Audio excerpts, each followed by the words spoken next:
وہ کون سا سلطان تھا جو راتوں کو اپنے رب کے حضور روتا اور دن میں اللہ کے دین کی سربلندی کے لیے تلوار اٹھاتا تھا؟ تاریخ اسے سلطان نور الدین زنگی کے نام سے جانتی ہے۔ وہ ایمان، عدل اور تقوی کا ایسا پیکر تھے جس نے شاہی تخت کو بھی جائے نماز بنا دیا تھا۔ ان کا ایک ہی خواب تھا، ایک ہی تڑپ، میں بیت المقدس کی آزادی دیکھے بغیر مرنا نہیں چاہتا۔ اس عظیم مقصد کے لیے انہوں نے نہ صرف ایک طاقتور لشکر تیار کیا بلکہ علم اور حکمت کے چراغ روشن کرنے کے لیے مدرسے اور ہسپتال بھی قائم کیے۔ وہ جانتے تھے کہ فتح کے لیے تلوار اور قلم دونوں ضروری ہیں۔ اسی کی تربیت کی چھاؤں میں صلاح الدین ایوبی جیسے مجاہد پروان چڑھے جنہوں نے آگے چل کر اس خواب کو حقیقت کا روپ دیا۔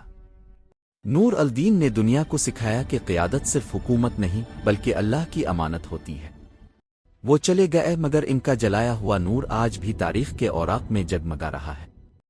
اگر آپ اسلامی تاریخ کے ایسے ہی روشن ابواب سے جڑنا چاہتے ہیں تو اس ویڈیو کو لائک کریں اور ہمارے چینل کو ضرور سبسکرائب کریں۔